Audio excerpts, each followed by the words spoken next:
dahil nga umabot tayo ng 200 views sa YouTube shorts natin, mag-celebrate tayo kahit na maliit na celebration lang. Siyempre bili tayo ng mga kain.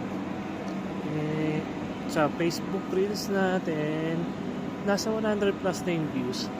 Kaya naman sinisip ko na naman ako dahil sa lamig.